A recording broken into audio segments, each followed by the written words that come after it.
What's up, everybody? Welcome back to the Learning Culture Podcast. I am your host, Andrew Barry, and this is a special edition episode called Good to Great ICs. ICs stands for individual contributors. Now, why individual contributors? Because I think they are becoming an increasingly important role in companies of the future. There is increasing evidence every single day about how ICs are able to make more impact on their own thanks to AI, and how they are actually learning management skills to manage AI agents. In this edition of the podcast, we talk to leaders about what it really takes to grow as an individual contributor. So, whether you're an IC yourself looking for advice to grow your career, or you're responsible for developing ICs, this episode is for you. Let's get into it.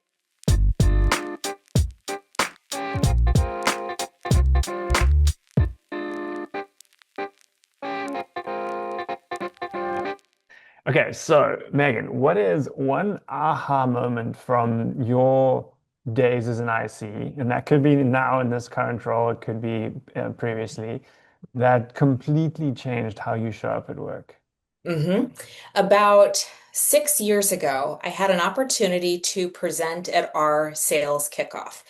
But it wasn't just a one and done, Andrew. This was a day that was full of breakout sessions, and we were rotating groups through each of the breakout sessions, which meant I had to present my section 8 different times in one day. So it was just the same content over and over. And I prepared for this for probably a month, and I obsessed over my content. I wanted to make sure going into that room that I was viewed as the expert. And at that point in my career, I didn't necessarily feel that I was the expert. So it was very daunting for me to think about, oh my gosh, I've got to present this content 8 times, and I have to do it in front of my C-suite. I have to do it in front of all of these people that I don't know if they think I'm credible. I don't know that. And so I obsessed over it. And I knew that content backwards and forwards. And on the day of the presentations, I stood up, and because I had practiced, because I had obsessed over what this was, I was very strong in my delivery. And I walked out of that experience with feedback that I had not received previously of, oh, Megan really knows what she's talking about. And I really appreciated that session. Or, oh, that was my favorite session that we had at the kickoff.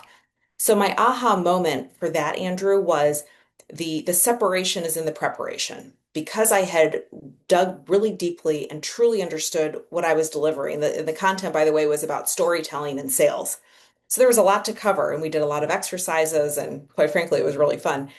But my aha moment there was the preparation and the practice set me up for success. And so now in everything that I do, I focus on practice and I focus on preparation Mm, so that I can execute in that way.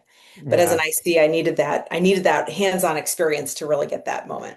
yeah, that's the best way to learn. And I love that there's a consistent theme I'm starting to hear in the answer to this question around preparation and practice. That's great.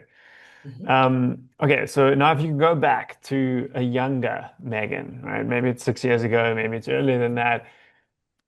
What is one piece of advice you would whisper in her ear? Mhm. In my experience, Andrew, I've learned that it is a very underrated skill to know when to leave an organization. Oh, yeah.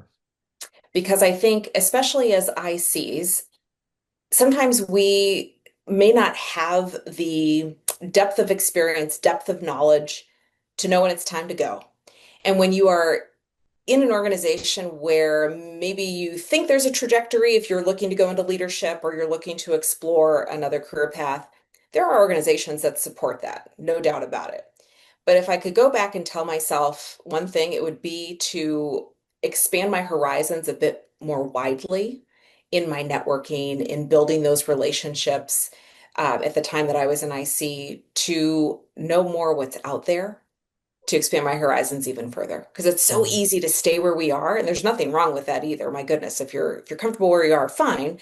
But if you're on a path for additional growth, you've got to lift up your head and look around a bit sooner. Yeah, that's really great advice. And to do that before you need that, right? Correct. Yeah, Correct. That's the other thing too, because you don't want to get to a point where you feel stagnant and then you feel right, stuck and then you won't be right. able to present yourself well to another organization. Yeah, yeah, that's really good advice. Okay. Now, you're an accomplished enablement leader. You've worked in really big companies with big teams. You're at a smaller company now that's growing like crazy. When you spot a high potential individual contributor today, what's the first thing you try to develop them? I try to instill in them a spirit of self-advocacy in the way Mm, that they shape their point of view, in the way that they deliver their point of view, in the way they follow up on their point of view.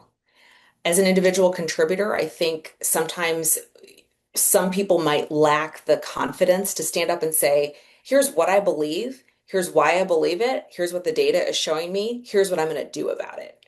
And so when I spot some of those hypo folks, I want to make sure that they are equipped to deliver that point of view effectively because I think that lifts people up to say, oh, hey, Andrew really knows what he's talking about. You know, this is what he showed me, this is how he delivered it, this is what the data says, and this is what he's doing about it. So that piece of advocacy, I think, is yeah, important to groom in high performers. I think that's such a great, and yeah, if you're not doing it, who will, right? Like, I think Mhm. that's such a great piece of advice. Mhm. Yeah. Megan, thank you so much for coming on the show today. Hey, I appreciate the opportunity. It's always good to catch up with you.